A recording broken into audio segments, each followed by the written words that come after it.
안녕하세요. 인문결TV. 저는 여러분들의 이슈 피커입니다. 오늘 결이 있는 만남으로 임상훈 소장님과 안녕하세요. 예, 그리고 우리 이용준 교수님과 안녕하세요.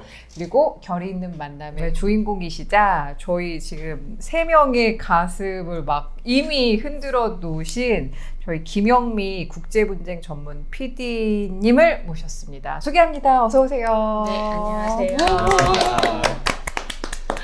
어리둥절하시죠? 이거 뭔가 해요, 지금. 아니 뭐 그동안 정말 방송도 많이 출연하시고 또 이야기를 다양한 곳에서 들려주신 것으로 알고 있는데 저희가 이렇게 유튜브 방송을 통해서 그리고 임상훈 소장님의 어찌 보면 인복이시기도 한데 김영미 PD님을 이렇게 직접 모시게 돼서 정말 영광입니다. 얼떨결에 섭외가 돼서 네. 얼떨결에 오늘로 듣자하니 한정식 집에서의 그 불고기로 출연료를 가름하는 그런 상황이 된 것 같은데 괜찮으신 거죠? 그거라도 받았으니 저는 아니, 일단은 어떻게 되신 남내장사입니다. 퉁친 거예요, 그냥. 얼른 넘어가면.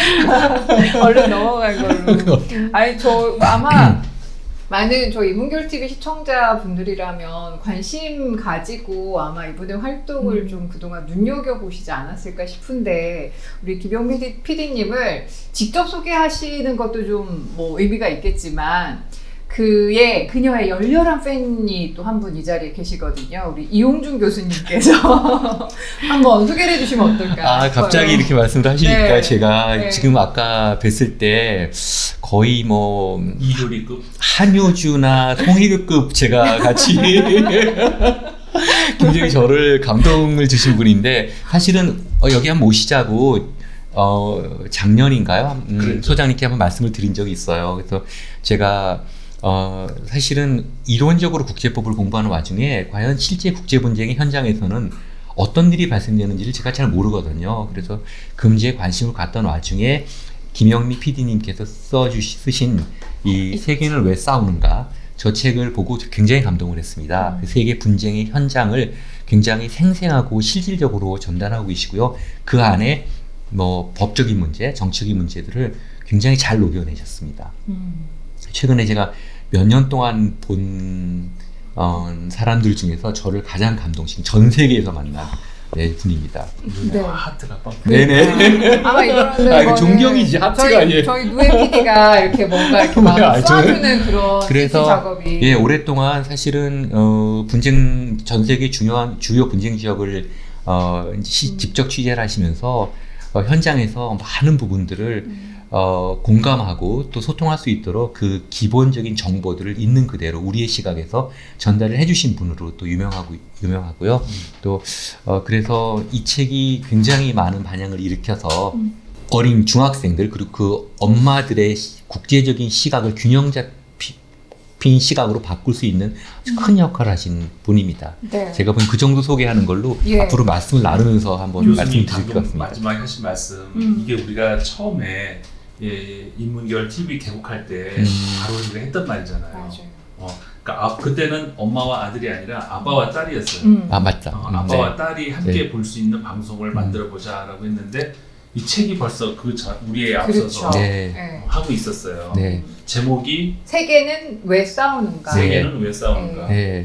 근데 저는 아직 정말 죄송하게도 이 책의 존재만 알고 제대로 읽어보지는 못했었는데 사실 저희가 접하는 외신이라는 게 다 우리의 시각으로 보는 외신도 거의 없었고요. 미국의 그러니까 시각으로. 제가 뉴스를 진행하면서도 네. AFP 통신에 따르면 뭐 어디에 따르면 이런 식의 그러니까 간접 뉴스만 접한 게 사실은 너무 오래 됐었거든요. 그리고 뭐 특파원이 나가서 취재를 해온다고 해도 솔직히 저는 특파원 나가시는 선배님들 이렇게 뵈면 가서 일을 하시긴 하시는데 하실까? 약간 그런 의무도 좀 들고 좀 많이 안타까움이 있었거든요. 근데 그런 것에 대한 저의 의문에 대해서 굉장히 의문과 불신을 종식시켜 주신 분이 저에게는 김영미 PD님이셨어요. 그러니까 저희의 이 세 명의 이런 찬사를 들으셨는데 답가를 한 말씀만 해주시면. 노래? 답사. 글쎄요, 제가 취재를 시작한 지 한 20년 정도 됐는데 취재 현장이라는 게 정답은 없거든요. 근데 제일 중요한 건 어떤 시각을 갖고 보느냐, 굉장히 중요하다고 생각이 들고 취재 현장에 당연히 미국 기자들이 많아요. 유럽 기자들도 많아요. 그러니까 그들이 생산한 뉴스가 더 많다 보니 우리가 접하는 게 유럽과 미국의 뉴스들이 더 많을 수밖에 없는 거죠. 그래서 저 같은 한국 언론인이 있음으로써 한국적 시각을 하나 더 보탠다는 것, 그거 하나를 사명으로 좀 가졌던 것 같고요. 또 이게 한 번 갔다가 오면 당연히 그 다음 취재가 좀 힘들 수밖에 없어요. 왜냐면 한 번 가면 일회성밖에 안 되기 때문에 거기를 자주 가야 이제 인맥도 생기고 또 거기에 대해서 자세하게 알 수 있고 그러니까 자주 가야 되거든요. 그래서 저도 이제 한 분쟁 지역, 예를 들어서 팔레스타인 같은 경우는 고질적 분쟁 지역이잖아요. 네. 이런 데는 정말 고질적으로 자주 가야 돼요. 자주. 그래서 1년에 한 번은 꼭 가려고 하거든요. 그래서 그런 데를 감으로써 내가 많은 인맥들을 확보하게 되고 그러니까 실제 제가 처음에 팔레스타인 가서 일했던 운전기사 같은 경우는 자식을 낳아서 그 자식이 또 장가를 가고 뭐 이럴 때까지 계속 인연이 네, 그렇게 돼야 이게 돌아가는 것을 어떻게 이제 시간 순서대로도 알 수 있고 또 이해도 할 수 있고 그렇게 가야 사실 취재가 되거든요. 그리고 분쟁 지역은 돈이 많이 들어요. 왜냐하면 분쟁 지역 자체가 돈이 없이는 취재할 수가 없는 곳들이 굉장히 많아요. 그러니까 전쟁이 나면 모든 게 물가가 다 비싸잖아요. 그래서 사람들이 생각하는 거 이상으로 많이 비싸기 때문에 국내 언론이 수시로 그 분쟁 지역을 파견해 내보낼 수가 없는 그런 취재를 할 수가 없는 상황도 좀 있거든요. 그러니까 당연히 그런 지역은 취재의 사각지대로 남을 수밖에 없어서 저 같은 사람이 빨리빨리 거기를 메꿔줘야 국민의 알 권리를 충족시켜줄 수 있다는 생각을 하거든요. 그래서 계속 20년 동안 쉴 새 없이 진짜 취재를 했는데 아직도 저는 많이 여기도 가고 싶고 저기도 가야 되겠고 뭐 이런 쫓김을 당하고 있거든요. 네. 근데 지금 코로나 때문에 또 이렇게 맞아, 전 세계가 맞아. 닫혀 있으니까 네. 더 답답함도 없지 않아 있는데 요새는 또 인터넷이 또 발달해서 이럴 때라도 뭐 최대한 그러니까 자세는 항상 저는 그래요. 최대한 취재할 수 있는 내가 가지고 있는 환경에서 그 노력을 해보자. 그래서 안방에서라도 전 세계에 연결을 하고 또 알아보고 물어보고 이미 인맥들이 있기 때문에 그게 또 가능할 수 있고요. 그래서 앞으로도 한 10년 정도 더 할 수 있을 것 같아요. 환갑 때까지는 네네. 할 수 있을 것 같은데 그때까지 좀 열심히 좀 뛰어보려고 합니다. 네. 그러니까 최근에 코로나 때문에 발이 묶이셨다고 그랬는데 팔레스타인을 가실 계획이셨대요. 근데 코로나 때문에 지난번에 피디님이 네. 한번 저한테 그랬어요. 그 네. 쌀밥을 이렇게 오래 먹어본 게 처음이라고. 대리사. 왜 한국에 너무 오래 계시니까.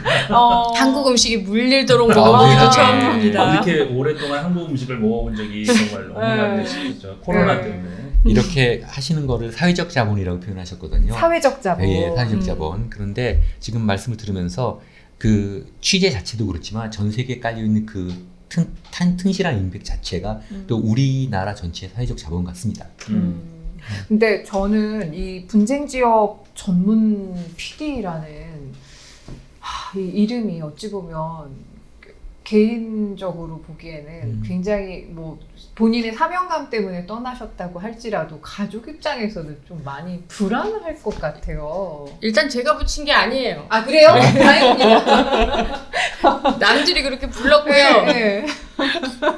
그러니까 이름이 네, 분쟁 전문 PD 이게 국제 문제 사실은, PD. 그래도 아니 사실은 사실은 분쟁 지역만 간 것도 아니고 네. 전 세계 뭐 유럽도 가고 미국도 가고 그래서 제가 세보니까 한 80개국까지는 샜는데 그 다음부터는 못 아이, 셌어요. 됐다, 안 예. 된다. 그런데 세는 게 뭐 의미가 분쟁 지역만 간 건 아닌데 분쟁 지역에서 한 취재가 이제 아무래도 많이 돋보이다 네, 보니 네. 그래서 그렇게 이름이 붙은 것 같아요. 그러면 본인이 원하는 전문 영역은 국제 어떤- 문제. 국제 문제 PD. 네. 아, 제가 네, 사실 알겠습니다. 뭐 에볼라나 음. 메르스 때도 밖에서 취재를 했었기 때문에 네네네. 그런 문제도 저한테는 주 관심사예요. 음. 저의 제일 관심사는 사람이거든요. 그래서 이 문제에 사람들이 어떻게 대처를 하고 어떻게 문제를 푸느냐, 그게 저의 주 관심사이지 분쟁이 주 관심사는 아니에요. 사실 분쟁은 없어야 되는 게 정답이고, 전쟁이 일어나면 사실 100년간 사람들은 영향을 받거든요. 할아버지, 아버지, 손자에 내려올 때까지 영향을 그럼요. 받아요. 그래서 전쟁은 가능하면 안 일어나야 되고, 어떤 내전이든지 분쟁이든지 안 일어나는 게 최선이에요. 그래서 그 분쟁을 막는데 저는 최선을 다하기 위해서 수많은 정보들 중에 어떤 것들이 가장 이 분쟁을 막는데 기여를 할 수 있는가를 열심히 찾아보는 사람인데, 저보고 국제 분쟁 전문이라고 그러면 분쟁을 일으키는 사람인가 이럴 수도 있고, 그래서 개인적으로는 네. 국제 문제라고 해줬으면 참 좋겠다라는 그때 그 문제 전문 PD, 이것도 또 그럴 것 같기도 하고. 예. 근데 사실 뭐 불러주시는 게 무엇이든 상관없어요. 저는 네. 제 한 일을 할 뿐이고, 이것이 우리 사회에 기본적으로 하나의 어떤 역량을 키우는 데 도움이 되는 것, 전 그걸 되게 중요하게 여기거든요. 그러니까 제가 살아가면서 어떤 사람은 저금을 많이 해서 아파트도 사고 차도 사고 이런 데에 이렇게 뿌듯함을 느낄 수 있겠지만, 저는 우리 사회에 이런 정보들이 많이 쌓이는 것에 저는 뿌듯함을 느끼거든요. 네네. 네, 그래서 이 정보들이 뭐 사업하시는 분도 쓸 수도 있는 거고, 학생들이 배울 수도 있는 거고, 또 여행 가시는 분이 위험한 것을 피할 수도 있는 거고, 그래서 저는 그런 쪽으로 많이 사용됐으면 좋겠다 하고 항상 오픈해서 공개하는 정보로 사용되기를 바라거든요. 그러니까 네. 이런 쪽으로 생각을 한다 그러면 그냥 뭐라고 불려도 저는 사실 상관은 없습니다. 국제 평화 전문 PD 어떨까요? 사람들이 알기 편하게 하기 위해서 그렇게 부르신 것 같아요. 그 뜻도 참 존중한다 하고 있습니다. 저는 사회적 자본으로서 김영미 PD님 같은 분이 음. 저희 곁에 계신 게 너무 뭐 이런 분들이 사실 너무 국력의 진짜 초석이에요. 감사해요. 예. 국력의 초석입니다. 세계적인 언론인들 미국이나 유럽에 그 되게 국가 자체가 오랫동안 자부심을 갖잖아요. 자산이죠. 자산이죠. 그야말로. 볼테르 같은 경우도. 근데 이런 실질적인 그런 현장 정보가 쌓인다는 것 자체가 굉장한 그 국력의 어떤 기반이 된다고 생각을 네. 합니다. 그러면 질문 하나 드리고 싶은 거 있어요. 네. 그러면 세계 여러 지역을 이렇게 피디님 돌아다니시다 보면 현지에 있는 이 한국 특파원들도 있잖아요. 그러면은 그들과 이렇게 영역이 뭐 겹친다던가 무슨 어떤 거기서 분쟁은 없나요? 거기서 또 일하는 네. 과정에서 일단 안 겹쳐요. 안 겹칠 수밖에 없어요. 많이 안 뛰시죠, 솔직히. 그러니까 너무 제가 안 친가? 저 겹친 적은 없어요. 그게 불행인지 다행인지는 모르겠으나 겹친 적은 없고, 제가 취재할 때는 굉장히 마쿠에서 이렇게 취재를 하기 때문에, 심지어는 제가 취재하는지도 모르시는 분들도 되게 많기 때문에 그 오픈된 현장에서 이제 마주칠 때는 좀 있죠, 가끔. 네. 근데 그렇게까지 뭐 큰 문제가 생기거나 그런 적은 없어요. 없는데 오히려 저는 그 세계 유수 언론 중에 막판까지 그 굉장히 클라이막스까지 가면서 취재한 적은 있는데 그래 봐야 한국에 와서는 그냥 한 가지 정보 중에 하나죠. 그래서 예를 들어서 굉장히 유명한 한 나라의 대통령을 인터뷰할 기회가 있었는데, 그걸 가지고 끝까지 치열한 경쟁 끝에 내가 한들 우리나라는 그냥 한 아프리카의 한 이름 없는 뭐 대통령 중에 한 명이고, 근데 CNN은 특종인데 그렇죠. 우리는 아닌 거예요. 그렇다 해도 저는 제가 이겨야겠다는 생각한 거는 퀄리티거든요. 그렇죠. 대한민국의 국력이기도 하고 내 한 저널리스트로서의 능력이기도 하고, 그래서 일단 이기고 봐야겠다는 생각이 들어서 막판까지 해가지고 뭐 인터뷰도 하고 해서 한국에 와서 방송도 하고 기사도 쓰고 뭐 이렇게는 했어요. 근데 그걸 막판까지 놓친 그 사람은 특종을 놓쳤다고 생각을 하겠지만은 뭐 니네 나라 가져가서 니네는 아무도 안 알아주잖아 라고 말하면 저는 섭한 거죠. 그렇죠. 거기 가서도 큰 자본이 되겠지만 우리나라 와서도 큰 자본이 돼. 그럼요. 알아주거나 안 알아주거나 그럼요. 라고 말할 수는 있죠. 그게 저희 자부심 중에 하나예요.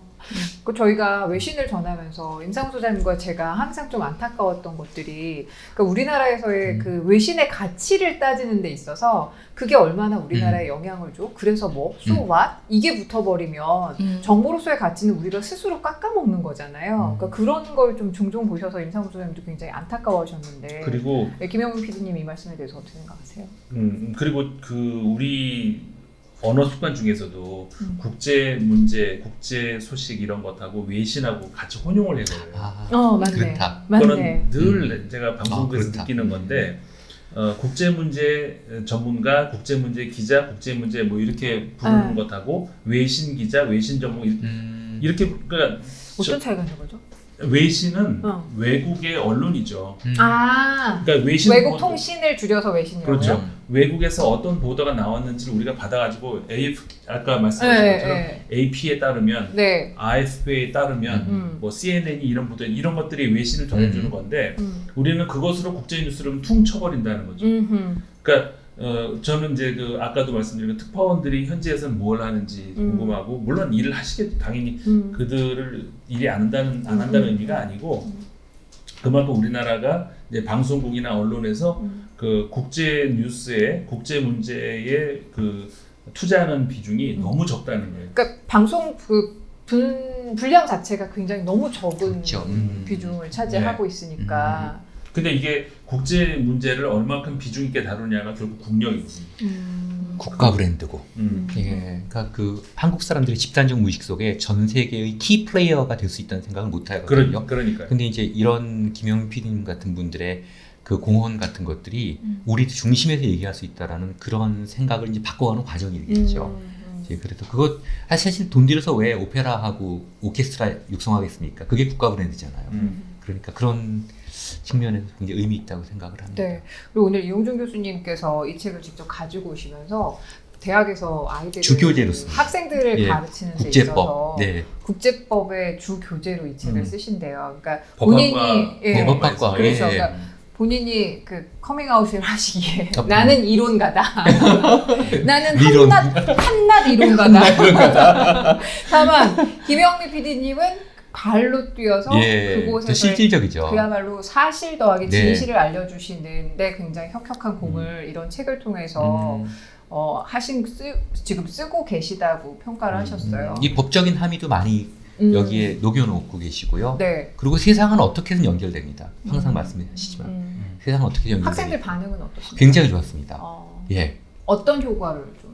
첫 번째로는 이제 저희 수업 듣는 학생이 이번에 여학생들이 더 많았는데 책의 내용도 물론 굉장히 좋았지만 그 어떤 자신들의 앞으로의 모델이 되는 그런 모습들도 이렇게 그런 거였고요. 그 다음에 그 관점을 그러니까 바꾼다기보다 너무 서구 언론에 치우쳐 있던 그 국제 문제에 대한 해석을 김 PD님 책을 통해서 좀 균형 잡힌 시각으로 이렇게 바꾸는 그런 계기가 됐습니다. 그래서 그 후배들에게 권할만 하세요? 권할만한 게 아니라 제가 이거는 아들을 위해서 썼던 책이에요. 이 책이. 그러니까 제가 이 서문에 어떤 걸 썼냐면 제가 취재 때문에 이제 스위스 쥐리를 갔는데 예약이 잘못돼서 제가 예약한 호텔에 들어갈 수가 없었어요. 밤에 도착해서. 그래서 그 앞에 있는 딴 게스트 하우스에서 하룻밤을 자는데 거기서 한국 학생 4명을 만났어요. 근데 다른 나라 학생들도 굉장히 많았는데 그 아이들과 섞이지를 못해요.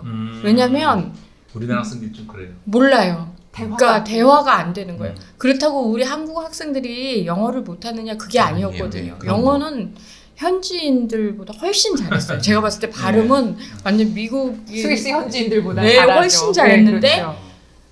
대화 거리가 없는 거예요. 맞아요. 대화거리가. 그러니까 이 친구들이 그때 얘기하고 있었던 파키스탄과 아프가니스탄 국경선 문제를 우리 학생들은 전혀 들은 바가 없는 거예요. 그러니까 끼지를 못해서 한쪽에 우두커니 있는 걸 보고 내 아들도 저렇게 잘하겠구나 라는 생각 때문에 엄마가 잘할 수 있는 게 그러면 세계 국제 분쟁에 대해서는 잘 아니까 이거라도 좀 내 아들한테 알려주겠다고 생각하고 비행기 안에서 틈틈이 막 이렇게 메모를 적기 시작했어요. 그래서 그 책을 이제 책으로 낸 건데 그러니까 그 메모, 작은 메모들 그런 것들을 쓰면서 우리 아들이 이거 정도는 알면 그래도 고등학교 다른 나라에서 유럽이나 미국에 있는 고등학생들만큼 알겠구나라고 하는 내용만 추려서 냈어요. 그래서 이 책을 쓰기 전에 유럽의 각 나라의 고등학생들의 지리사회 세계사를 싹 다 보고 미국에 있는 교과서들을 싹 다 보고 우리 아이들이 빠지면 또 안 되죠. 한국 엄마들도 다른 나라 애들한테 뒤지는 것도 싫어하잖아요. 그러니까 엄마를 겨냥해서 네, 그래서 우리 아이들이 커서 나중에 유럽에 있는 비즈니스 하면서 또 파트너를 만나서 얘기할 때도 이거 정도 얘기하면 고등학교 수업 정도에 따라갈 수 있겠구나라고 하는 것만 뽑아가지고 또 더 있었는데 어떻게 요것만이라도 좀 애들이 알았으면 좋겠다라는 것만 뽑아가지고 다행히 또 제가 취재했던 데더라고요. 그래가지고 그런 것만 추려서 지금 제가 아쉬운 대로 이거라도 좀 알려줘야겠다. 그런 마음에서 썼던 책인데 다행히 우리 아들은 이걸 보고 굉장히 많은 도움을 받았다고 하고 또 에세이 쓸 때나 그다음에 논술 볼 때 뭐 이럴 때 도움을 많이 받았다고 해요. 그래서 사실 영어를 잘한다는 것은 발음이 좋다라고 잘못 아실 수도 있는데 그게 아니라 내용만 잘 알면 발음 좀 틀려도 괜찮아요. 그럼요. 발음 좀 안 오렌지인지 좋아도 오렌지인지 그게 뭐가 중요하냐고요. 몇 해 전에 그 얘기가 나왔었죠. 레인이고요. 아린지. 아렌지. 아우. 그래서 이 미국 본토 발음 애들은 우리가 발음 좀 틀려도 알아들어요. 단 내용이 좋아야 귀를 기울인다는 거죠. 그래서 저 같은 경우는 수많은 외신 기자들하고 다니면 다 공용어가 영어거든요. 그래서 제 발음은 정말 한국적 발음인데 제가 얘기할 때 다 귀 기울여 들으려고 하는 거는 한국인이 얘기하니까 한국적 시각을 듣고 싶은 거예요. 아무도 한국인의 저널리즘을 들어본 적이 없다라는 거죠. 그래서 이라크의 사태에 대해서 이라크 전쟁에 대해서 한국인의 시각을 듣고 싶으니까 내가 발음이 엉망이어도 내 얘기를 들으려고 하는 거죠. 그래서 내가 이런저런 얘기하면 굉장히 귀 기울여서 듣고 이런 모습들을 봤을 때 전 제가 증명해서 말할 수 있죠. 발음이 중요한 게 아니에요. 내용이 중요한 거예요. 내가 무엇을 얘기하는지. 언어는 바깥에서 표현되는 거일 뿐이지 머릿속에 있는 지식과 생각과 이 모든 정보 이거는 언어의 문제가 아니거든요. 그래서 아이들한테 영어를 가르치기 전에 한국말을 일단 잘하는 거를 가르쳐야겠다고 그럼요. 그렇게 얘기를 하는데 이걸 발음이 좋아야 된다고 생각해서 맨날 학원을 가고 발음은 안 좋아도 괜찮아요. 미국도 이미 수많은 민족이 모여갖고 발음 다 틀려요. 근데 정통 미국 발음이 어딨어요. 그냥 우리식으로 발음하는 것도 때로는 걔들이 봤을 때 유니크. 내가 유니크한 코리안 발음으로 해도 전 자신 있는 게 그거거든요. 한국인의 저널리즘을 얘기할 수 있거든요. 네. 한국인의 시각을 얘기할 수 있거든요. 그래서 그렇게 하면 아이들을 키울 때도 충분히 그런 거를 고려한다면 아이들이 커서 외국인 파트너들을 만났을 때 굉장히 자신감 있게 얘기할 수 있다는 거죠. 제가 뭐 얼마나 똑같은 한국 교육을 받았어요. 얼마나 뭐가 있겠어요. 아무것도 없어요. 근데 단지 하나는 뭐 발음이 틀리거나 발음이 조금 나빠도 한국인의 시각이 있기 때문에 당당하게 얘기할 수 있었던 거죠. 네. 근데 이거를 이제 말씀은 이제 중학생들을 대상으로 쓰셨다고 하는데 독자 입장에서 보기에는 조금 제가 뭐 전문가 입장에서 굉장히 전문 영역에도 포괄하는 부분들이 많아서 뭐 외교관들이 예를 들면 어떤 게? 그 전체 내용이 그렇습니다. 네. 실제 우리가 지금까지 생각하지 못했던 부분을 지금 조명해 주시고 계시거든요. 그래서 오랫동안 서구적 그 분석 방법에 길들여진 저로서도 좀 충격적인 내용들이 있었고요. 그 다음에 지금 말씀하신 건 제가 보기에는 단순히 발음 문제를 떠나서 그 사실관계를 아는 것도 중요하지만 공감하고 있느냐 이런 부분들이 되게 중요한 것 같아요. 지금 우리나라 심지어는 국제 문제를 우리 외교 정책을 최전선에서 다루는 우리 외교부의 외교관들도 최근에 예전에 이제 레퓨지 문제 그 난민 문제에 대해서도 그냥 그거를 자기 문제라고 생각하지 않거든요. 그런 것처럼 얼마나 공감할 수 있느냐 그런 부분인데 그 공감과 소통의 문제로 굉장히 그런 관점에서 풀어나간 것 같습니다. 아까도 외신 뭐 특파원들이 일을 하냐 안 하냐 그랬는데 아마 그 영역이 겹치지 않는다는 거는 PD님은 사람을 중심으로 접근했고 네. 특파원들은 회사의 그렇죠. 영업적 이익을 네, 중심으로 네. 접근하기 때문에 서로 겹치는 부분이 없지 않을까. 그럴 맞습니까? 수도 있고, 네, 네. 그럴 수도 있고. 제가 이렇게 난민촌 같은 데 가면요. 예를 들어서 이제 기자들은 오면 난민촌 바깥에서 이렇게 찍잖아요. 그래서 난민촌 전체를 이렇게 하나로 뭉쳐서 이렇게 촬영을 하고 하나로 뭉쳐서 여기의 상태 이렇게 해서 보고 가잖아요. 근데 저 같은 경우는 취재를 어떻게 하냐면 그 안에서 바깥을 봐요. 그러니까 그 안에 들어가면 일단 가족이 보여요. 그래서 누구네 가족, 누구네 가족, 누구네 가족. 저 집에 가면 누구네 아이가 있고 이 집에 가면 누구 엄마가 있고 이런 걸 먼저 취재를 하거든요. 그래서 누구 엄마, 누구 아빠, 누구 아이들 그러면 학교 문제가 보이고 여성 문제가 보이고 아동 문제가 먼저 보이거든요. 그래서 그런 문제 위주로 취재를 하고 바깥에 나가서 봤을 때 이 가족들이 처한 이 난민촌 그러니까 취재 방식이 좀 다른 거죠. 그러니까 그런 거 봤을 때 저는 이제 사람으로 먼저 접근을 하고 그 다음에 저널의 문제로 이렇게 변화하는 그런 형식의 취재 방식인 거고 요게 좀 다른 거죠.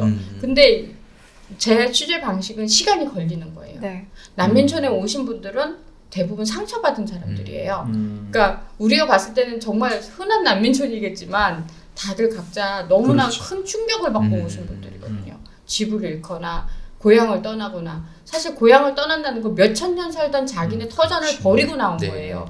우리를 치면 일제시대에 자기가 살던 토박이 살던 그 어떤 마을 그런 데를 버리고 그러니까 만주벌판으로 간 거예요. 예. 그런 거나 똑같다고요.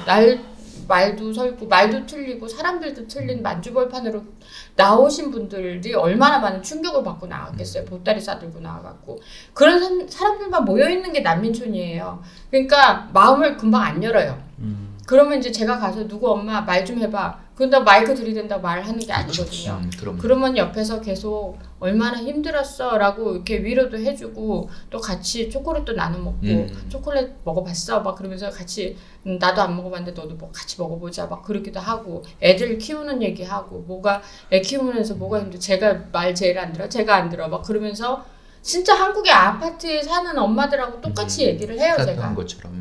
같이 얘기하고 같이 밥 먹고 음식 할 때도 같이 만들고 그렇게 해야 엄마들이 마음을 열고 자기 엄마가 마음을 여는 걸 보면 아이들도 마음을 열어요. 엄마가 따르니까 아이들도 같이 따라오고 아이와 엄마가 따르면 남편들도 같이 얘기하기 시작하고 똑같은 순서예요. 우리나라라고 다르지 맞아, 않고 맞아. 난민촌이라고 안 달라요.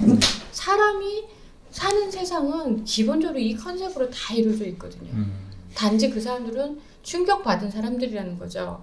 그러니까 거기도 시간이 걸리는 사람들을 마음을 열게 하고 그 사람들을 보듬는 데 있어서 내가 그거를 가식으로 내 취재를 위해서 해가지고는 이 사람들 마음 안 열거든요.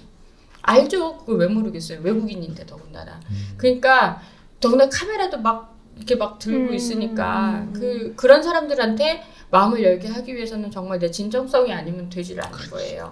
그래서 그 진정성을 가지고 내가 사실 이런 얘기를 한국의 엄마, 아빠, 아이들과 나누고 싶은데 괜찮겠냐 허락을 다 받고 그런 다음에 이게 취재가 진행이 되는 거거든요. 그래서 그런 어려운 방식을 택하는 이유는 그렇게 해야지만 진짜 사실을 알 수가 있어요. 안 그러면 얼마나 많은 속기 쉬운 상황들이 많냐면 제가 한국에서 거의 대학까지 24년간 배운 그 교육과 또 한국의 문화와 이런 걸로 굳어진 사고로 그들을 시각을 보게 되면 왜곡된 시각을 볼 수도 있고 또 문화가 다르기 때문에 내가 전혀 알지 못하는 행동을 하는 것을 보고 뭔지 잘 모르는 거죠. 예를 들어 마사이족이 창 들고 뛰면 그거 뭐라고 알겠어요? 이게 사냥을 나가는 건지 화가 난 건지 기쁜 건지 알 수가 없잖아요. 그러니까 이게 이런 거를 보고 알 수가 없고 내 지식의 한계를 또 알 수도 없고 그래서 시간이 필요한 거거든요. 이 시간은 곧 취재하면서 돈이에요. 그래도 시간을 가지고 진짜 사실을 알기 위해서 노력하는 것 이게 제일 중요한 거는 퀄리티. 취재 퀄리티가 좌우하기 때문에 우리 한국 사람들의 우리 한국 국민의 알 권리란 거기에 또 격차가 있는 거예요. 어떤 퀄리티로 알 권리가 있느냐예요. 저 가능하면 좋은 거 가장 상급의 퀄리티의 알 권리를 보장하고 싶은 거죠. 그러려면 제가 시간과 돈과 열정을 거기서 사용을 해야 되는 거예요. 그래서 저는 가능하면 가장 좋은 거를 하고 싶은 한국 엄마의 심정인 거죠. 그래서 가장 좋은 퀄리티를 하기 위해서 거기서 인내하고 그 사람들과 바닥에서 같이 시작하는 거예요. 그러면서 저는 한편으로 그 사람들의 심정과 이런 것들을 이해해야 되고 또 그런 사람들과 함께 만들어야지 진정한 취재 결과물이 나올 수 있다고 생각을 하죠. 그러는 과정에 세계의 뭐 이런 법과 제도와 또 인식과 이런 것들이 다 맞물려서 나온 산물이라는 걸 알게 된 거예요. 그래서 이 책도 마찬가지지만 제가 한국에 와서 이런저런 기사와 다큐멘터리로 말하고 싶은 것 중에 하나는 사람하고 짐승과 다른 점 이란 부분들에 대해서도 많이 얘기하고 싶은 거예요. 사람은 짐승하고 다른 건 어떤 제도와 법을 만들어서 다시는 그 과오를 되풀이하지 않으려고 하는 그런 고등동물이거든요. 우리는 고등동물이고. 그러나 짐승은 그렇지가 않아요. 법과 제도 이런 거 없거든요. 그래서 우리가 2차 대전에 그 쓰라린 그 아픔을 가지고 유엔이라는 조직이 탄생을 했어요. 그래서 유엔이라는 조직이 뭐 중동 전쟁을 거쳐서 이제 조금씩 이렇게 중재 역할을 하고 지금까지 이 존속을 하면서 과연 이게 방향성대로 잘 흘러가는가? 아무도 감시 안 하고 아무도 관심이 없으면 유엔은 과연 잘 흘러갈 것인가? 우리 한국도 유엔 가입국이거든요. 우리 아이들 또한 유엔 가입국의 아이들이에요. 이 아이들이 우리 아이들이 커서 유엔에 대해서 어떻게 판단하느냐에 따라서 세계 평화의 중재 역할을 유엔이 할 수 있느냐 없느냐가 될 수도 있고, 우리 또한 언제든 전쟁에 휘말릴 수 있는 사람들이고, 또 우리 옆에 국가가 전쟁이 남으로써 우리까지 영향을 받을 수도 있는 상황인 거고, 그렇지 않겠어요? 그래서 시리아 같은 나라를 가면, 전 시리아가 전쟁 날 줄 몰랐어요. 제가 참 취재 열심히 다니면서 분쟁이 일어날 것이라는 예측도 하는 직업인데도 시리아가 전쟁 날 줄 진짜 몰랐고, 또 시리아는 이라크 전쟁 때 잠깐 휴가 가던 나라였고, 시리아 사람들이, 제가 이제 휴가를 가면 시리아 사람들이 아유 이라크 전쟁 나서 어떡하냐, 아유 저 나라는 맨날 전쟁이야, 전쟁 나면 어떡하냐, 저 싸우지 말아야지, 이런 얘기를 하던 사람들이 있는 나라가 시리아였어요. 그래서 지금 시리아 어때요? 이라크보다 더 최악인 상황이잖아요. 이라크 사람들이 걱정해서 시리아 사람 어떡하냐고. 그러면 전쟁이 안 났어야지. 지금 세대의 이라크 시리아 어른들은 정말 능력 없는 어른들인 거야. 아이들이 무슨 죄예요? 저는 이라크 전쟁 날 때 아이들은 좀 바깥으로 다 내보내고 좀 전쟁하면 안 될까라는 게 저의 소원이었어요. 아이들이 이 나라에 태어날 건지 아닌지를 선택할 수 있다면, 지 선택이니까 어쩔 수 없다 그렇게 얘기할 수 있겠지만, 아이들은 그런 선택 권리가 없었어요. 태어나 보니까 이라크야, 태어나 보니까 시리아야. 그러니까 시리아의 아이들은 너무 불쌍한 게, 아이들이 학교를 못 가서 아랍어는 하는데 두서없이 아랍어를 해요. 문맹 배우질 못해. 글자를 몰라요. 문자를 못 보내요. 제가 시리아하고 연락을 하면서 점점 애들이 문자를 못 보낸다는 걸 사실을 알게 됐어. 시간이 지나면서요. 아랍어로 글자를 못 쓰는 거예요, 애들이.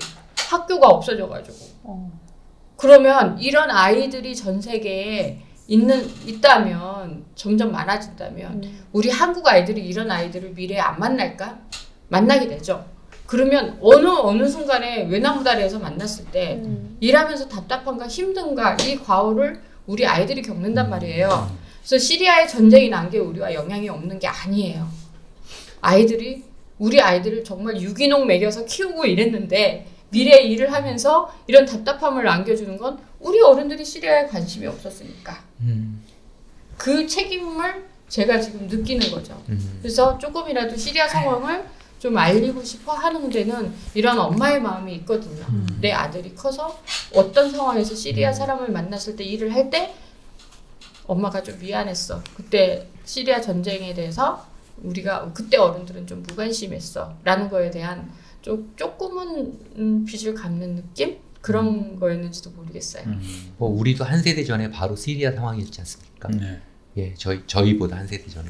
지금 저희가 녹화를 6월 16일에 진행을 하고 있는데 사실은 올해가 전쟁이 있었던 지 70주년이 지난 그런 시기인데 앞서 그 얘기하셨어요. 전쟁이 나면 100년은 또 후유증을 앓고 있다는데 사실 우리 사회가 그렇잖아요. 지금도 뭐 흔히 저희가 그냥 뭐 태극기 부대 뭐 이런 이야기를 하는데 그분들도 어찌 보면 전쟁 후에 그런 상흔을 피해자들이 갖고 네. 계신 그런 아직 트라우마에서 상처를 맞습니다. 상처에서 회복이 안 된다. 그렇죠. 그럼요. 그런 경우가 많으니까 회복될 기회도 없었고. 근데 지금 저는 계속 지금 유영 PD님과 말씀을 나누면서 이 사람에 대한 관심이 얼마나 그러니까 상대적으로 넓을 수 있고 깊을 수 있는지. 그러니까 뭐 저도 나도 사람에 대한 관심 많아. 뭐 생방송 진행하면서 교감하는 그 수많은 새벽의 청취자들과 되게 충분히 공감하고 교감하고 있는 것 같아라고 생각은 하지만.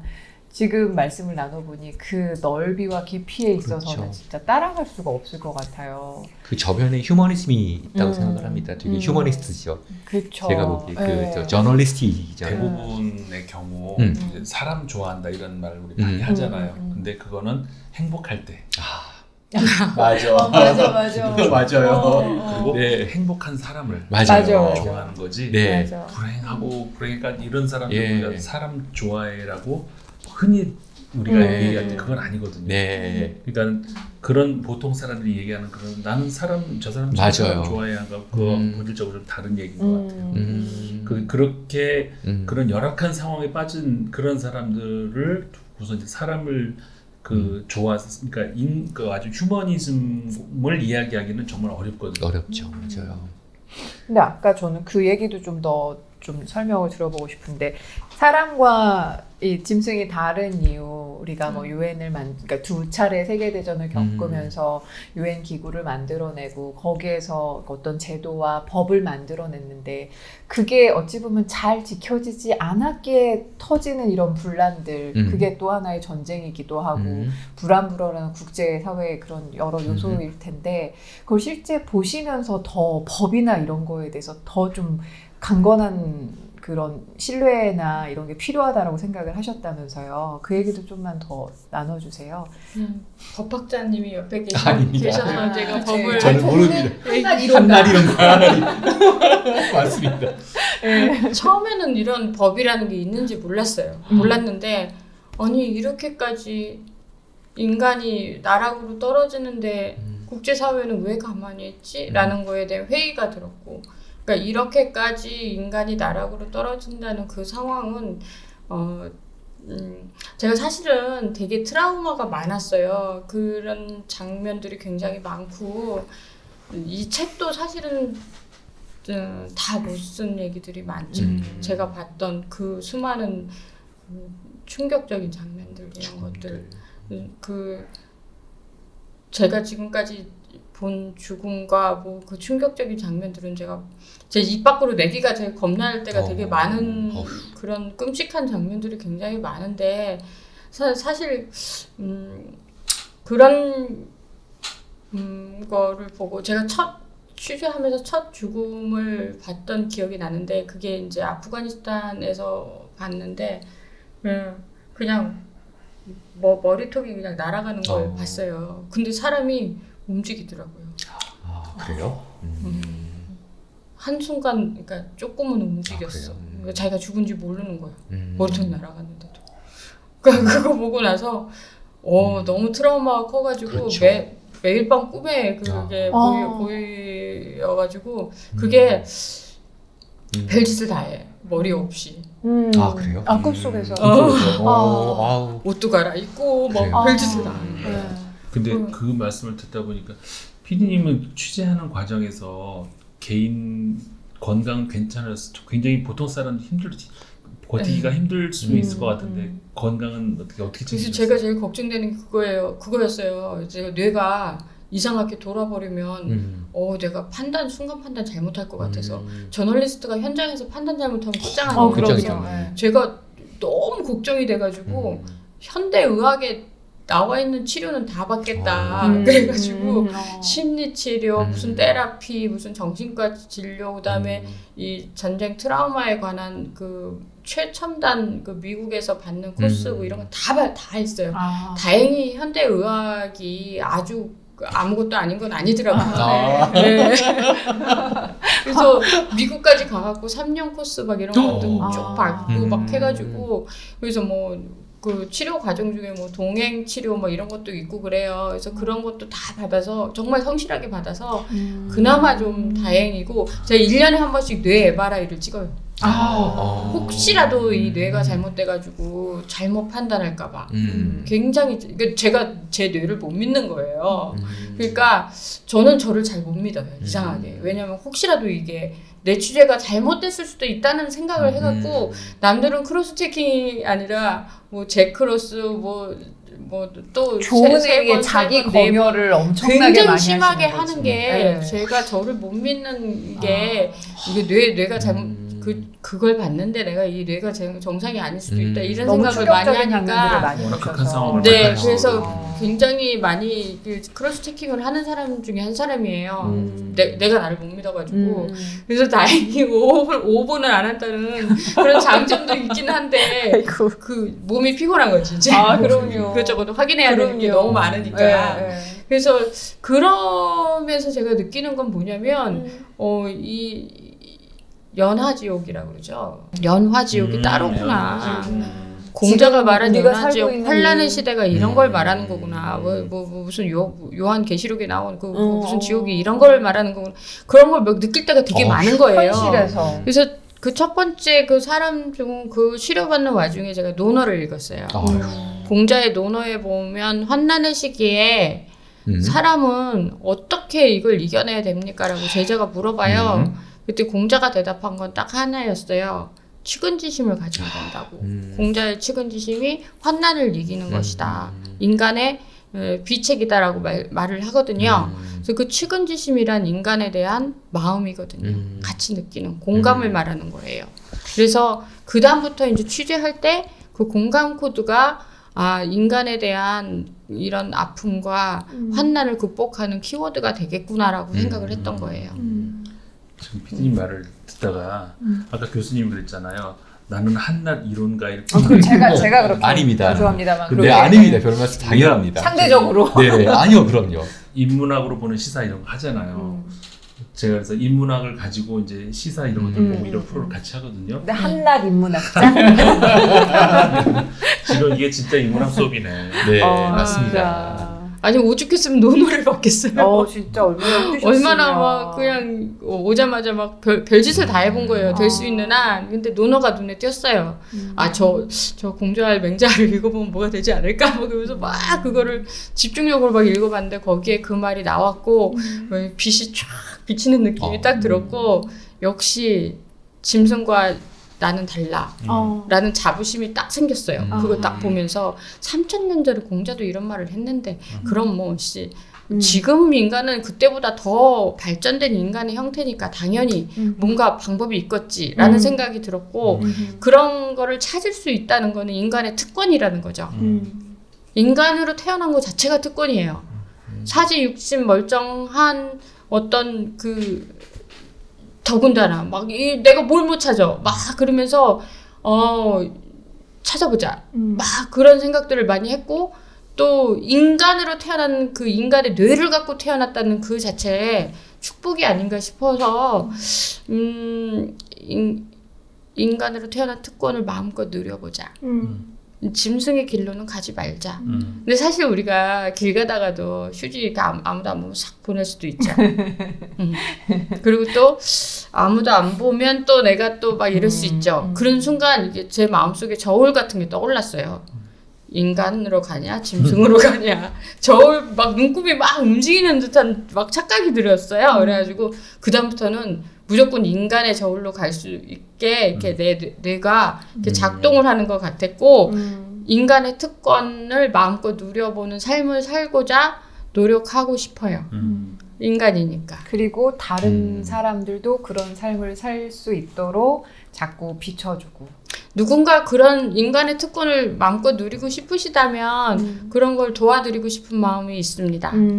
국제법의 그 바이블이라고 하는 책이 이제 전쟁과 평화의 법이라고 그로티우스가 1625년에 쓴 건데 1625년이요. 근데 그 책이 30년 전쟁 와중에 쓴 거고요. 거기 서문에 보면 내가 이 책을 쓰는 이유는 이 전쟁 와중에 인간이 지금 짐승이 되고 있다.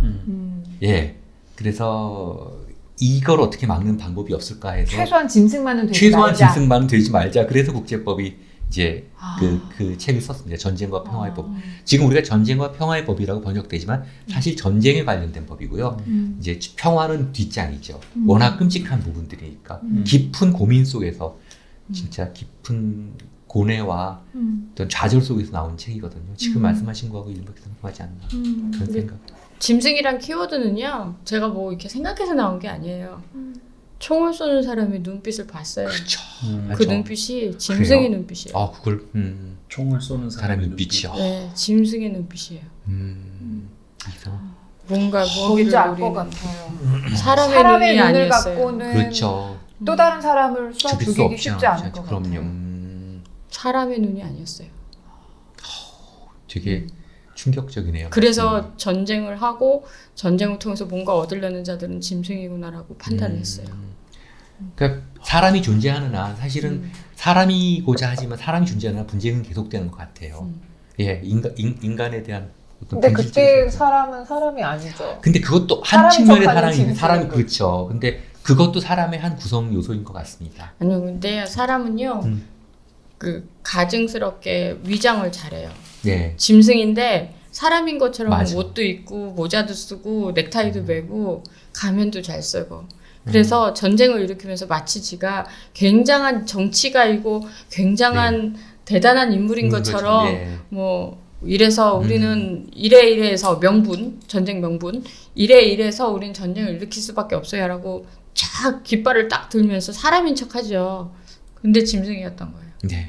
저는 그 전쟁이라는 것을 접하면서 항상 그걸 짐승의 눈빛을 접하게 됐고, 아, 그래서 모든 분쟁과 전쟁, 이 무기가 나와서 사람이 죽거나 다치는 상황이 되는 거는 무조건 저 짐승의 논리가 작용을 했구나라고 느낄 수 있었거든요.